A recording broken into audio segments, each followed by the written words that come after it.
안녕하세요. 오늘은 여러분께서 보내주신 자료들, 이걸 바탕으로 해서 상승 마스터라는 개념, 좀 흥미로운데요. 이걸 함께 깊이 파고들어 볼까 합니다. 네, 상승 마스터요? 네.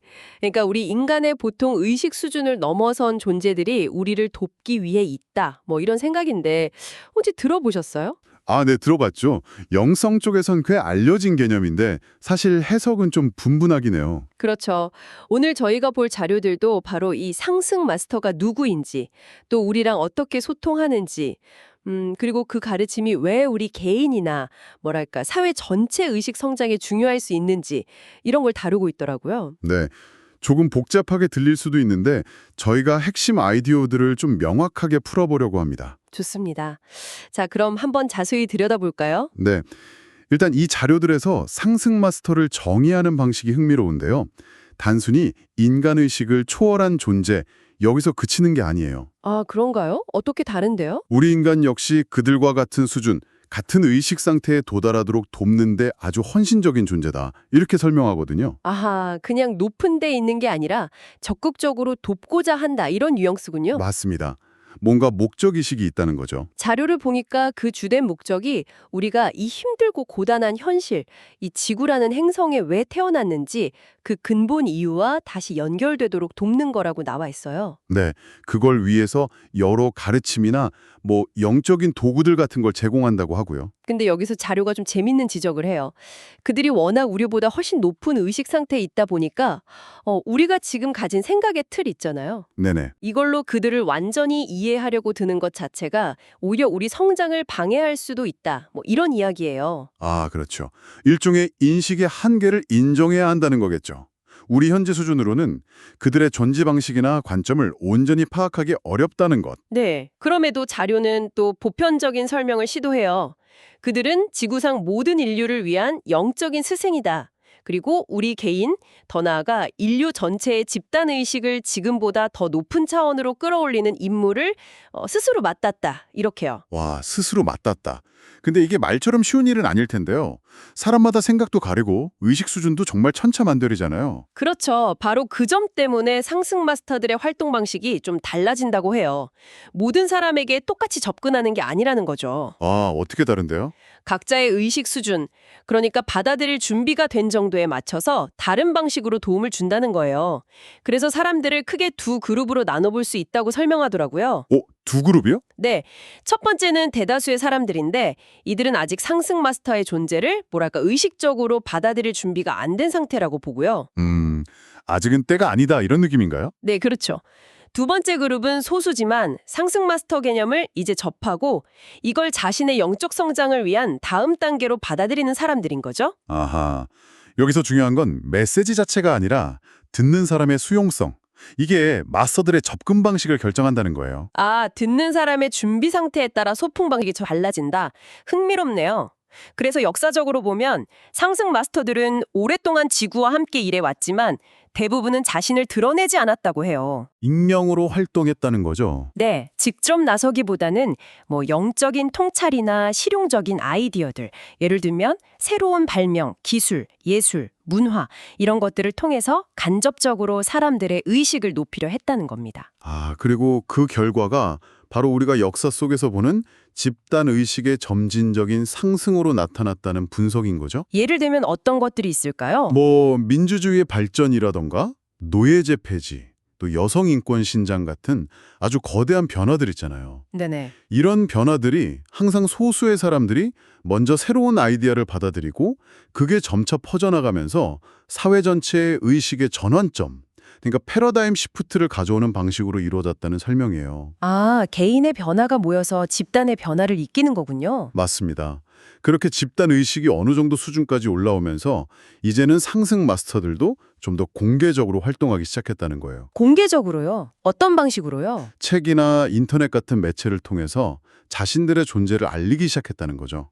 그래서 더 많은 사람들이 그들의 존재를 인지하고 또 가르침을 공부하고 영적인 도구들을 활용하게 되었다고요. 아, 그래서 이 자료들이나 뭐 관련 웹사이트 같은 것들은 바로 이런 분들, 그러니까 상승 마스터의 존재 가능성에 마음이 열려 있고 그들이 제공하는 가르침과 도구를 의식적으로 써보고자 하는 사람들을 대상으로 한다고 딱 명시하고 있군요. 네, 정확합니다. 그렇다면 이런 가르침을 의식적으로 활용하는 게 구체적으로 어떤 이점이 있을까요? 자료에서 몇 가지 점을 이야기하던데요. 네, 첫째는 역시 개인적인 성장이겠죠. 자신의 내면 의식을 높이면 그 결과로 외부 현실까지 긍정적으로 바꿀 수 있다는 것. 내면이 현실을 바꾼다? 그렇죠. 둘째는 개인을 넘어서는 기여인데요. 바로 집단 의식 상승에 동참하는 거예요. 나의 성장이 곧 우리 모두의 성장으로 이뤄진다는 그런 관점인 거죠. 더 나아가서는 지구 전체에 대한 기여까지도 언급하네요. 현재 지구가 겪는 여러 문제들, 뭐 환경 문제나 갈등 같은 것들을 극복하는 데 도움이 될 수 있다는 좀 더 큰 그림을 보는 것 같아요. 네, 거시적인 관점이죠. 그리고 어쩌면 많은 분들이 오랫동안 찾아 헤맸을지도 모르는 것. 삶의 깊은 목적의식과 방향성.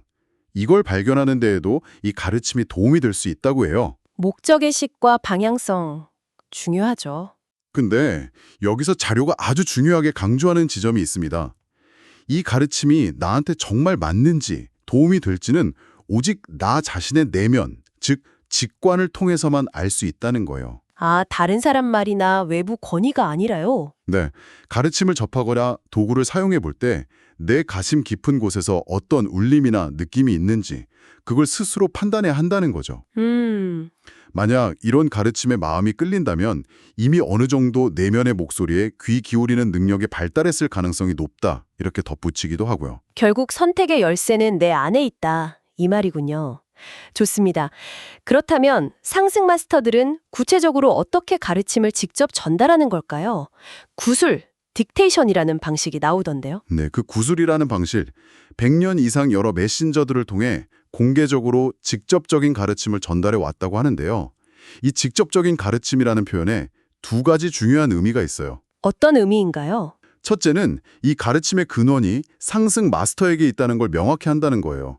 인간 메신저는 그냥 전달자일 뿐 창시자가 아니다. 아, 출처를 분명히 하는군요. 네. 둘째는 가르침이 메신저의 마음, 즉 의식을 통해 전달되니까 특정 문화적 배경의 영향을 받을 수는 있지만 그 내용 자체는 메신저 개인이 그냥 만들어낼 수 있는 수준은 아니라는 점을 강조하는 거죠. 그렇군요. 그중에서도 가장 직접적인 방식이 구술이라고 하셨는데 이건 정확히 어떤 건가요? 훈련된 메신저가 자신의 의식을 평소보다 높은 차원으로 끌어올려서 상승 마스터와 연결되면 마스터가 그 메신저의 마음과 성대를 통해서 직접 말하는 방식이라고 해요. 와, 마스터가 직접 말한다고요? 메신저를 통해서? 네. 말 그대로 마스터가 불러주는 내용을 받아 적듯이 전달한다고 해서 구술이라는 이름이 붙은 것 같아요. 아, 근데 이게 우리가 흔히 아는 채널링하고는 좀 다른 건가요? 네. 자료에서는 다르다고 구분해요. 구술 중인 메신저는 무아지경 상태가 아니고 의식을 완전히 유지하고 있다는 점, 그리고 원하면 언제든 중단할 수 있다는 점을 강조하더라고요. 의식이 있다는 거군요? 네. 그리고 메신저는 가능한 한 중립적인 상태를 유지하려고 노력한대요. 메시지를 의도적으로 왜곡하거나 개인적인 해석을 덧붙이지 않으려고요. 그러니까 뭐랄까 메시지의 순수성이나 정확성에서 차이가 있을 수 있다는 뉘앙스죠. 아하, 메신저의 의식 상태와 역할에서 차이가 있다. 하지만 이 구술 방식에도 한계는 있겠죠? 당연히 있죠. 자료에서도 지적하는데요. 메시지는 결국 메신저가 사용하는 언어, 그가 가진 지식이나 개념의 범위, 또 속한 문화적 배경 안에서 표현될 수밖에 없다는 거예요. 예를 들면요. 만약 메신저가 양자 물리학에 대해 전혀 모른다면 마스터가 그 주제에 대해 아주 깊이 있는 구술을 하기는 어렵다는 거죠. 기본적으로 마스터는 메신저 의식 안에 이미 있는 것들을 증폭시키고 활용하는 방식으로 작동한다고 설명해요. 메신저가 가진 재료를 활용하는 거군요. 네. 그런데 이 한계가 또 역설적으로 장점이 될 수도 있다고 봐요. 장점이요? 어떻게요? 메시지가 메신저와 같은 문화권 사람들에게는 더 친숙하고 또 이해하기 쉽게 다가갈 수 있다는 거죠. 그럴 수 있겠네요.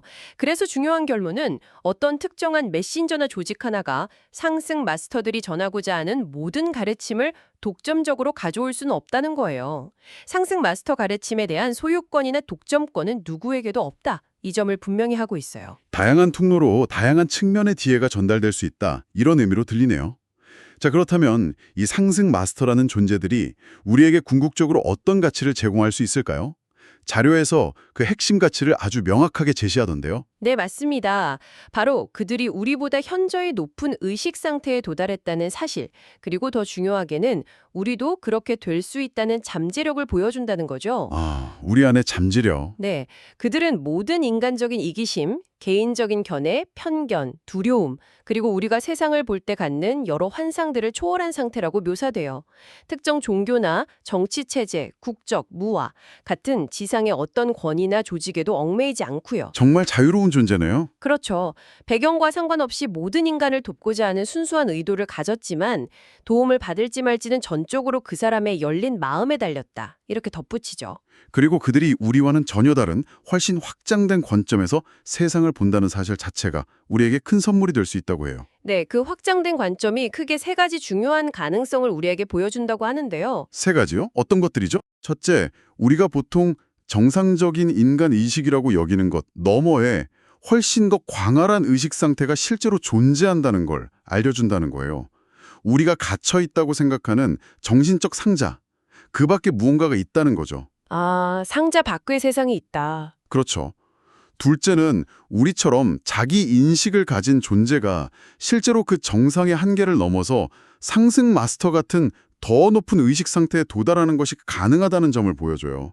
즉, 우리 모두에게 그 길이 열려 있다는 희망이죠. 물론 지금보다 더 깨어 있으려는 노력이 필요하겠지만요. 우리도 가능하다. 네. 셋째는 현재 우리가 어떤 의식 수준에 있던 간에 그 상승된 상태로 나아갈 수 있는 체계적인 길, 즉 영적 경로가 존재함을 보여준다는 겁니다. 우리도 언젠가는 모든 인간적인 고통과 한계를 넘어선 상승 마스터가 될 수 있다는 가능성을 제시하는 거죠. 와, 영적 경로가 있다? 이게 결국 모든 개인적인 문제나 한계를 해결하는 열쇠가 될 수 있다는 거군요. 더 나아가서 인류가 만든 모든 지구적 문제들까지도요. 네, 자료에서는 모든 문제는 근본적으로 인간이 만든 것이라고 보면서 이 더 높은 인식 상태에 도달하는 것만이 유일하고 실질적인 해결책이라고 강조해요. 왜냐하면 우리 각자가 인식을 높이는 것이 결국 집단의식 전체를 끌어올리는 강력한 힘이 되기 때문이라는 거죠. 개인이 집단에 끌어올린다. 하지만 이 상승 마스터들이 보여주는 확장된 인식과 가능성이 우리에게 가장 큰 가치를 지니는 동시에 또 우리가 이해하기 가장 어려운 부분이기도 하다고 해요. 왜 그럴까요? 우리 대부분이 여전히 정상적인 인간인식이라는 어떻게 보면 보이지 않는 베일에 쌓여 있기 때문이죠. 이 베일에서 벗어난다는 게 어떤 의미인지 그 상태를 상상하는 것조차 매우 어렵다는 거예요. 그쵸. 우리는 본능적으로 새로운 아이디어를 접하면 그걸 내 기존 생각 틀에 맞춰서 해석하고 이미 내가 옳다고 믿는 걸 확인하려는 경향이 강하잖아요. 맞아요.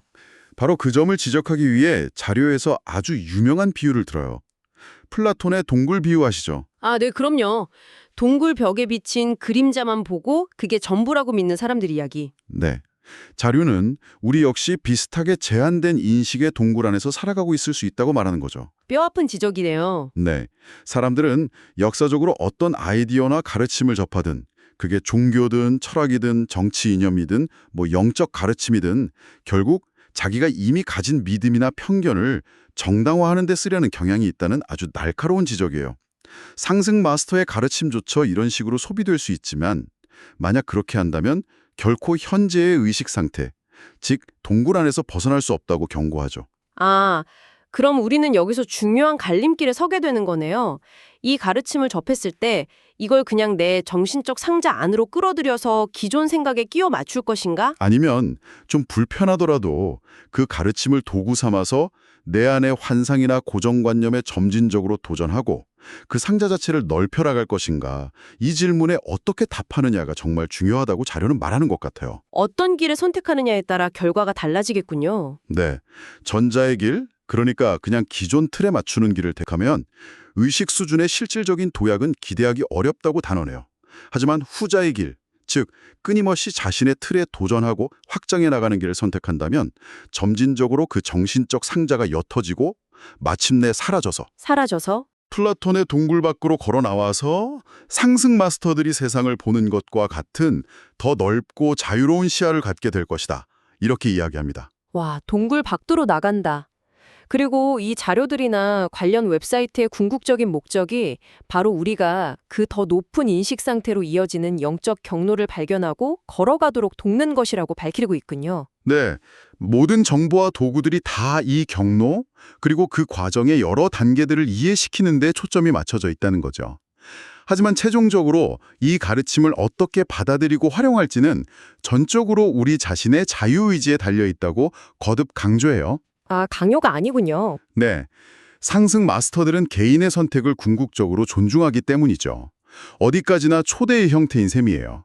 이 정보를 통해 자신을 성찰하고 성장할 기회를 잡을지 아니면 그냥 기존의 익숙한 틀 안에 머무를지는 온전히 개인의 선택이자 책임이라는 점이 인상 깊습니다. 결국 변화는 외부가 아니라 내부에서 시작되어야 한다는 메시지 같네요. 맞아요. 오늘 저희가 함께 살펴본 것처럼 상승 마스터는 자료 속에서 우리보다 높은 의식 상태에서 인류의 영적 진화를 돕는 존재로 그려지고 있습니다. 그들의 가르침은 우리가 세상을 인식하는 틀, 즉 정신적 상자에 도전하고 그것을 확장할 기회를 제공한다는 점에서 의미가 있는 것 같아요. 네, 여기서 중요한 건 이 가르침들을 통해 단순히 기존의 믿음을 확인하고 뭐랄까 위안을 얻는 데 그치는 게 아니라는 거죠. 그게 아니라면요? 그 너머에 더 큰 가능성을 탐색하는 용기를 내는 것, 그게 중요하지 않을까 싶어요. 네, 맞습니다. 용기. 그래서 마지막으로 여러분께 스스로에게 한번 던져볼 질문을 제안하고 싶습니다. 이 자료들을 접하신 당신의 정신적 상자는 과연 무엇으로 이루어져 있을까요? 네. 그리고 그 상자의 경계를 인식하고 조금씩이라도 그 경계를 넓혀 나간다는 것은 당신의 삶에 어떤 변화를 가져올 수 있을지 한번 깊이 성찰해 보시는 건 어떨까요?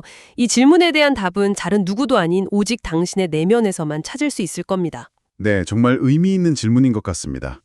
오늘은 상승 마스터라는 개념과 그 가르침에 담긴 여러 측면들을 여러분의 자료를 통해 함께 탐구해 보았습니다. 다음에 또 흥미로운 주제로 여러분을 찾아뵙겠습니다.